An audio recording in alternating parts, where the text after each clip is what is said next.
Olá, meninas! Estamos começando mais um Grace Podcast, Verdades que Conectam. E a gente está com uma convidada muito especial que hoje veio participar do nosso encontro do Grace. Prisca Mendonça, do Teologia para Mulheres. A gente vai fazer um bate-bola bem rapidinho para falar alguns assuntos um pouco polêmicos, né? Mas queria agradecer primeiro, Prisca, a sua presença e ter de volta a Carol, querida, aqui, direto da licença maternidade. Aí, gente, prazer, direto do porpério pro Grace Podcast. Isso aí. Com a nossa querida convidada Prisca. Bem-vinda, viu? Obrigada, Carol. Obrigada, Raquel. É um prazer estar aqui com vocês. Prisca, a gente queria que você contasse um pouquinho da sua história, né? Como que você começou a estudar teologia, por que você começou a estudar. Eu já sei um pouquinho, mas vou deixar para a Prisca contar. Legal. Bom, eu nasci num lar cristão, né? Meu pai é pastor. E eu nunca tive o desejo de estudar teologia, na verdade, né? Mas eu, ali na minha fase da juventude, dos meus 20 e poucos anos, eu tive uma crise de fé, assim, muitas dúvidas em relação à minha fé, em relação à minha vida. E aí, nesse meio, né, de dúvidas, eu decidi ir para o seminário para estudar, para conhecer mais a Deus, me aprofundar. E o seminário acabou sendo um divisor de águas, né? O estudo teológico, além de eu conhecer mais a Deus profundamente, realmente ali eu entendi o meu chamado, minha vocação, o propósito de Deus para minha vida. E eu sempre digo assim que foi um divisor de águas na minha vida, assim, um antes e um depois do seminário do estudo teológico. E hoje, pela graça de Deus, eu sirvo também, né, ensinando teologia para outras mulheres, incentivando outras mulheres a estudarem. E eu vejo o quanto foi importante na minha formação espiritual e tem sido importante, né, esse conhecimento mais profundo de Deus. Muito legal. A gente tem muitas dúvidas, né? As mulheres têm muitas dúvidas sobre algumas questões da Bíblia. E a gente queria que você respondesse assim, de uma forma embasada mesmo na Bíblia, né, Carol? Algumas questões pouco polêmicas. Você como mulher, né, teóloga, eu acho que tem muita base para tratar de alguns temas que hoje a gente, na nossa cultura, na sociedade atual, a gente encontra muita controvérsia, né? E mesmo dentro do nosso próprio meio evangélico, né, cristão, a gente também encontra algumas divergências de pensamento. Sim. Mas a gente queria trazer um pouco à luz essas questões. E a primeira é a questão da formação, da criação da mulher, quando Deus a cria, né? Cria primeiro o homem, depois cria a mulher. Sim. E a chama de auxiliadora, né? Sim. Eu acho que isso é um tema que muitas mulheres pegam, inclusive, assim, fora da igreja, para usar isso, né, contra um pouco a imagem da mulher. Sim. E isso acarreta também a questão da mulher ser submissa ao homem, né? Que é outra questão bíblica também, que é muito debatida hoje em dia. Então, eu queria um pouco que você abrisse um pouco essa questão com base teológica para nós e também no posicionamento como mulher, né, Prisca? Legal, bacana. Acho que o termo auxiliadora e a submissão, elas caminham juntas, né? Quando a gente vê ali em Gênesis, né, quando Deus vai criar a mulher e a chama de auxiliadora, ao contrário do que a nossa cultura ou a nossa visão mais moderna entende o termo auxiliadora, o termo auxiliar, com uma conotação de inferioridade, em ambos os termos a gente vê que Deus não tinha essa visão, né? Não é a perspectiva bíblica. Então, o primeiro ponto é que a gente sempre tem que olhar para a Bíblia com a perspectiva da própria Bíblia, né? Na interpretação bíblica existe uma regra, né, que a gente usa aqui.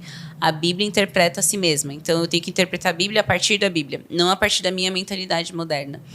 E quando Deus criou a mulher, né, o termo ali que a Bíblia nos apresenta é Ezer, né, auxiliadora. E esse termo, ele é usado somente para designar o próprio Deus. É um termo que a Bíblia usa para designar Deus como auxílio do seu povo, como aquele que está ao lado do seu povo, aquele que socorre o seu povo, um apoio para o seu povo. E não é um termo relacionado à inferioridade, mas Deus dá a mulher ao homem para que ela pudesse ajudá-lo nessa missão. Ou seja, sem a mulher, o homem não cumpriria essa missão. Então, a mulher é aquela que está ali sendo auxiliadora, não num sentido pejorativo ou de inferioridade, mas simplesmente completando essa missão, auxiliando e ajudando ele a completar essa missão que Deus deu, né? E aí, consequentemente, dentro dessa dinâmica da relação entre homem e mulher, especificamente dentro do casamento, como a gente vai ver Paulo falando lá em Efésios 5, nessa dinâmica, a mulher, no casamento, a mulher é quem se submete ao homem.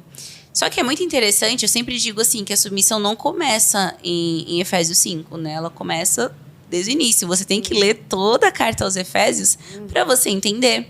Porque Paulo vai mostrar para nós como o próprio Cristo se submeteu ao Pai para cumprir a missão da salvação, né? Todo o processo está relacionado. A submissão não tem a ver com a mulher ser mulher, mas tem a ver com o propósito de Deus na salvação. Então, dentro da dinâmica da Trindade, quem se submete é o filho. Dentro da dinâmica do casamento, quem se submete é a esposa. Dentro da dinâmica da igreja, nós nos submetemos uns aos outros. Mas toda a criação, ela tem esse princípio de submissão. Sim. Nós estamos submissos a leis criacionais, leis físicas. Então, assim, o princípio da submissão não é algo exclusivo à mulher. Mas na dinâmica do casamento, Deus escolheu a mulher para que ela cumprisse esse papel. Então, ter esse olhar positivo e amplo, né, do que toda a Bíblia diz sobre a submissão, nos ajuda a compreender melhor como é que isso se aplica na nossa vida enquanto mulheres, né? Sim. Porque a gente só vê os recortes negativos dessa palavra. Sim. Mas toda a Bíblia existe esse contexto de submissão, certeza. realmente, Sim, né? Sim, inclusive a gente conversou bastante sobre isso no primeiro episódio que a gente gravou do Grace. Legal. Que foi Princesa ou Guerreira. E quando a gente volta lá em Gênesis, é engraçado, porque a gente fala que Deus criou o homem do pó. Então, quando Deus criou o homem, ele deu ao homem uma função de governo ligado à terra, ligado ao trabalho. Sim. Né? Está muito ligado à imagem, à identidade do homem. E quando ele cria a mulher, ele cria a mulher da costela. A mulher, ela veio para trazer esse lado relacional. Sim. Né? Sim. Então, ele cria o homem do pó e ele cria a mulher da carne. Sim. E então você já vê ali que Deus criou de forma diferente. E o primeiro não é bom, que aparece na Bíblia, Com certeza. é Está relacionado. exatamente quando ele fala da criação da mulher. Ele fala, Sim. não é bom que o homem esteja só. Porque até ali ele falou, criei isto e é bom, criei isto e é bom. Sim. Era tudo bom. O primeiro não é bom, foi o homem estar só. Exato. Então a mulher, ela vem como um complemento, né? A gente não fala só um complemento, mas Uma resposta, né? Até a plenitude daquilo que era criação. Com certeza. Então, é muito forte isso, né? Com Então, certeza. por que a mulher se submete ao homem, né? Por que Deus escolheu a mulher para se submeter ao homem? Porque a mulher, ela foi criada já da costela do homem, ela já foi criada nessa coisa relacional. E ele deu ao homem uma função diferente. Sim. Uma identidade diferente que está mais ligada ao trabalho, a governo, Isso. à terra. Isso. Então, assim, Deus já havia criado o homem com essa missão. E ele criou a mulher com uma outra missão. Sim. E juntos, Eles cumprem a missão. eles né? cumprem a missão, Exato. Com certeza. né? Isso que é muito Deus legal. desenhou. Sim. Ter essa perspectiva, né? Porque do porquê Deus criou ambos, né? E ambos refletem a imagem e semelhança de Deus. Ambos foram criados para a glória de Deus. Mas cada um vai expressar essa glória de uma forma distinta. Então, o John Piper, ele fala, né? Que a feminilidade expressa a glória de Deus de uma forma diferente que nenhuma outra criatura consegue expressar. Assim como a masculinidade vai expressar de uma forma como nenhuma outra criatura consegue expressar. Então, a gente não precisa ser igual em tudo pra gente expressar a glória de Deus, porque justamente Deus fez as distinções porque Ele quer ser glorificado nessas distinções, né? Exato. E a gente entra muito naquela questão que a Kel falou também do mundo e a cultura hoje ter uma mentalidade muito assim independente. Sim, com certeza. Né? Da mulher e do homem, cada Sim. um ser independente, cada um viver por si, pensar no seu melhor, né? Ter um até a questão da autoconhecimento. autorreflexão Tem um e- autoconhecimento. Assim, é muito legal, né? A pessoa. Autoconhecimento, legal, é uma palavra positiva. Mas a Prisca até trouxe hoje, né, no nosso Sim. encontro, que o autoconhecimento sem Deus também pode ser uma idolatria, Sim, né? com certeza. Queria que você falasse um pouquinho disso, porque hoje a gente vive muito nesse contexto do eu. Sim. Né? Eu vou O fazer centro, pra me né? agradar, eu vou em Sim. busca da minha felicidade, né? Eu mencionei, né, que o autoconhecimento sem um conhecimento do alto, ele se torna uma idolatria, porque você está buscando o sentido da sua vida, a sua existência a partir de si mesma, né? A gente fala que nós somos seres teorreferentes, ou seja, nós precisamos de uma referência de Deus. A nossa referência vem de fora, não vem de nós mesmos. E a busca por um autoconhecimento a partir de nós mesmos só nos conduz a uma idolatria, porque você se coloca no centro, você se coloca como o centro e a raiz e a origem de tudo, sendo que nós não somos. Então, em vez de nós nos encontramos, nós acabamos nos perdendo. A forma como nós nos encontramos e nos compreendemos e obtemos esse autoconhecimento é a partir da referência de Deus. Então nós precisamos olhar para fora primeiro, antes de olhar para dentro, né? Eu costumo falar que como a gente foi criado à imagem e semelhança de Deus, Deus nos criou seres relacionais. Sim. Assim como ele é, né? Relação Pai, Filho e Espírito Santo sim. e tal. E é engraçado porque tudo no fim tem um objetivo relacional, que é amar a Deus e amar o próximo. Tem tudo a ver com relações. Então, quando o autoconhecimento ele tem o objetivo final de relacionamentos, então eu me conheço melhor para eu aprender a amar melhor o outro, para eu conseguir encontrar meu propósito em Deus. Aí existe propósito nesse autoconhecimento, Isso, né, que não é só voltado para dentro de si, né? Isso. Que é eu falo que é a própria filáusia, né? O amor a si. Que ele é importante porque você precisa amar aquilo que Deus criou em você. Sim, você precisa amar a identidade que Deus te deu. Sim. Mas quando ele entra em desequilíbrio, ele vira um amor a si contra si. Isso, se torna destrutivo, né? Se torna um amor egoísta. Assim, a gente vai entrar em algumas coisas meio polêmicas, né? Que é a questão também do feminismo, que surgiu para tentar... É como se fosse não uma cura, não é a palavra cura, né? Uma resposta para essa degradação da mulher, por exemplo. Não, surgiu o feminismo para salvar, né? Para salvar. E entra nessa questão da independência, né? Eu queria que você falasse a perspectiva bíblica sobre a questão do feminismo, que hoje essa cultura está também dentro das igrejas, né? Sem dúvida. E só uma observação aqui, Prisca, até inclusive quando a gente fala da mulher estudando a palavra, né? Na época de Jesus, no judaísmo, só os homens podiam estudar a palavra, exato, né? Jesus, ele quebrou vários... Isso. Aí eu queria que você trouxesse um pouco dessa visão. Um ponto importante, né? Se a gente olhar para as escrituras, a Bíblia, Jesus, no seu ministério, ele veio muito para falar do evangelho a todos. Então, num contexto em que os rabinos, né, existiam as escolas rabínicas, e essas escolas eram formadas por homens. Jesus tinha mulheres que o acompanhavam, discípulas que estavam ali aos seus pés aprendendo. Existia um lugar na mesa, né? Por exemplo, a passagem quando uma mulher tá ali, entra num jantar, que era um jantar onde havia só homens, líderes, e ela se ajoelha aos pés de Jesus, e Jesus não a impede, ele acolhe, e ela lava os pés de Jesus, ela se prostra ali. São coisas que para nós, né, tipo, a nossa mentalidade moderna é normal, mas que foram escandalosas. O fato de Jesus estar lá conversando com uma mulher samaritana, sozinho.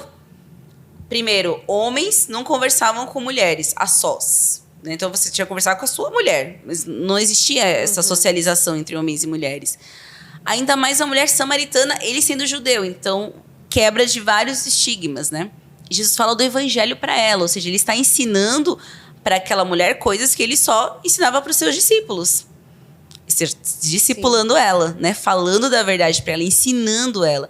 Então, assim, várias quebras. Por isso que eu falei que é tão importante nós lermos a Bíblia com a mente da Bíblia, não com a nossa mente, né? Porque às vezes para nós, normal. Mas naquele contexto não era. Tanto que até os próprios discípulos se escandalizam quando vem Jesus ali conversando com ela, né? Quando eles voltam, tipo, como assim, mestre? O que você está fazendo aqui, né? Mas isso é muito importante. Então, a Bíblia... Quando eu vejo que as mulheres cristãs buscam no feminismo uma resposta, uma solução para as injustiças, para os males, né, que acontecem, se a gente não pode ignorar, eu falo assim que se a gente se aprofundar um pouco mais na palavra, a gente vai perceber que não precisamos do feminismo. Porque o próprio Cristo, o Evangelho, ele veio para libertar a mulher do jugo do pecado. E o próprio Evangelho é uma resposta, porque quando homens e mulheres compreendem o Evangelho, as relações mudam. Nós respeitamos uns aos outros, nós reconhecemos que o mesmo Espírito que está em mim, está nele, está nela, está em cada um de nós. Então, o Espírito Santo, ele não está restrito a um gênero. O fato de eu ser mulher não me torna menos cheia do Espírito, menos apta para anunciar as boas novas. Então, não existe, espiritualmente, não existe essa distinção. Existem distinções que são físicas, que são relacionadas ao nosso propósito no mundo, mas não distinções espirituais. Diante de Deus, nós somos dignos, né? O próprio Paulo vai dizer, né? Em Cristo agora não há grego, não há judeu, não há homem, não há mulher, não porque Jesus está abolindo gêneros, mas porque espiritualmente isso não nos distingue mais. Nós somos um. Nós temos o Espírito de Cristo. Nós temos o Espírito Santo em nós. Então, nós não precisamos que o feminismo seja uma voz para nós, porque a Bíblia é a nossa voz. Cristo foi a nossa voz e é a nossa voz, né? Ele veio para quebrar o jugo, para quebrar as injustiças. Então, se nós olharmos para as Escrituras, o quanto as Escrituras elas nos trouxeram de...